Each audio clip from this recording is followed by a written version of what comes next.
concerned journalists in Nigeria. Well, good morning, colleagues. I am Timothy Elerewe, a concerned Nigerian too, and elder in the profession. I am Barrister Ogo John. I'm a legal practitioner based here in Abuja and also a human rights activist. All right, let me sincerely welcome you all to this life-saving briefing, which we must acknowledge was honored at a very, very short notice.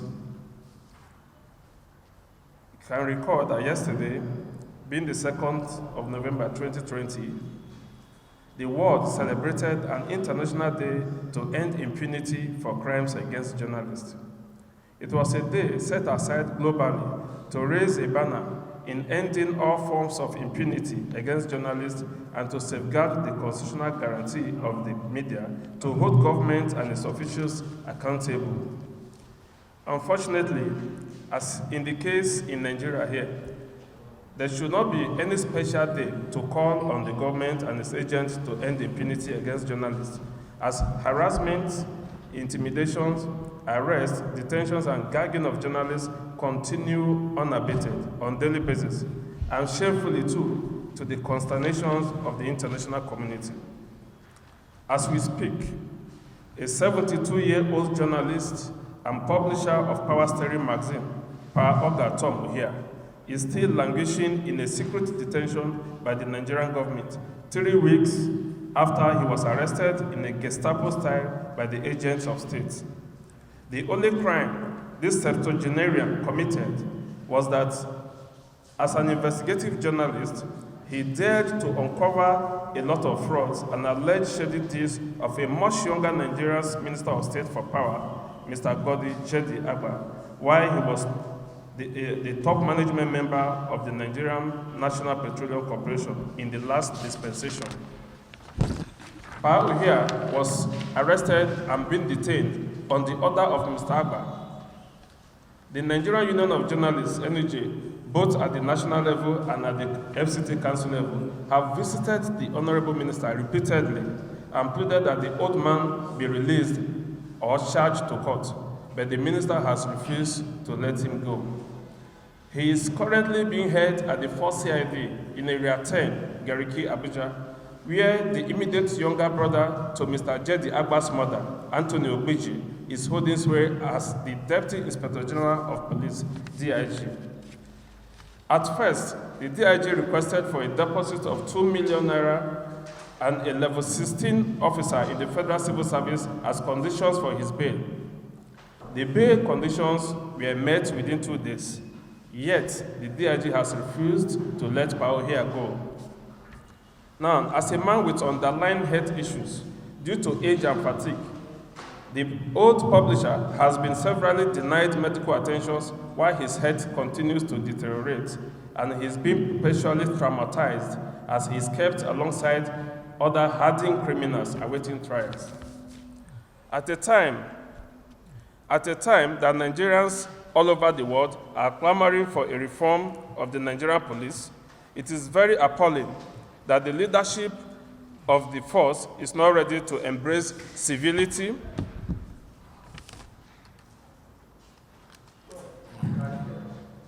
at a time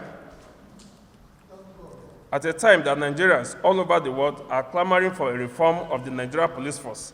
It is very appalling that the leadership of the force is not ready to embrace civility or any form of reform. More appalling, too, is the hypocrisies of Nigerian government.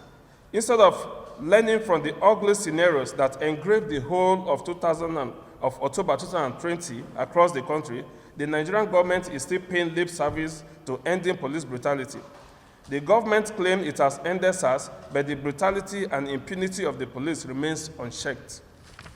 We all felt embarrassed in 2016 when, under the former IGP Idris Ibrahim, the World Internal Security and Police Index International rated the Nigerian police force as the worst police organization in the whole world. Nigeria came 127th position out of 127 countries that were sampled, just below Democratic Republic of Congo, Kenya, and Uganda to make up the bottom 4. 4 years later, and under the current leadership of this man that we felt is a professional and a gentleman officer, the current IGP, Mohammed Adamu, the Nigerian police is still rated worst in the whole world. Yet, with the continuous infringement on the fundamental rights of Nigerian citizens and endless impunity, the rating would not get better, but it can only get worse. To salvage the image of the Nigerian police and retain the little confidence, if there's any, that is still left in the force, the police must live above partisanship. Emotions, sentiment should not be cloud professionalism. The IGP must ensure the civility of the force is demonstrated at all times. People who go about their lawful activities should be allowed and encouraged to do so. Because going by section 22, journalism is the only profession that the 1999 Constitution of the Federal Republic of Nigeria recognizes. Ironically, too, the same Minister of State for Power who sworn to an oath of allegiance to uphold the tenets of the Constitution of the Federal Republic of Nigeria, and the DIG, who is a child of the same Constitution, would allow our law book, our dignified identity, to be messed with. We call on the Inspector General of Police to rise to the occasion of redeeming the image of the police force by releasing Pa Ohia immediately or charging to court. Whatever publication the journalist did was not worth a crime that he should be kept in detention till he dies. We also call on President Muhammad Buhari to prevail on his Minister of State for Power to let go of the journalist so as to reunite with his family. He has children, he has grandchildren and great-grandchildren. And as the fourth estate of the realm, journalists are partners in the business of governance when they are given enabling environment to function. The government, too, will be better for it. The endless impunity and executive rascality on the part of government appointees and agents of government does not in any way define good governance. On this note, I want to sincerely appreciate you for your time and crave your indulgence to cry to the whole world, to us, that our brother, our father, our colleague is still languishing in detention after 24 days. One of the disturbing aspects of his detention is the fact that his own lawyer, Tom Uhia's lawyer, when all the entities, all the appeal failed to release him on bail, his own lawyer went to court to go and file a motion to enforce his fundamental human rights. And then the bailiff went to the police, and the police refused to sign for the from the motion from the bailiff. So all the efforts to ensure that police signed from the bailiff failed. Nothing has changed. Business as usual. Pawia has been arrested for more than 3 weeks. After keeping him for 2 weeks, they went to Maraba outside the jurisdiction of the court and obtained a kangaroo order.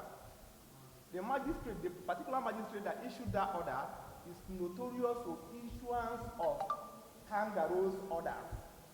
Anybody can be taken there, it can be taken there once in the service. And I want the whole world to know him for that and check. He was taken there, they obtained a kangaroo order. The name of the magistrate is not on the order. Nothing was mentioned about the whereabouts when he was charged. His lawyer was not informed, nothing was said about it.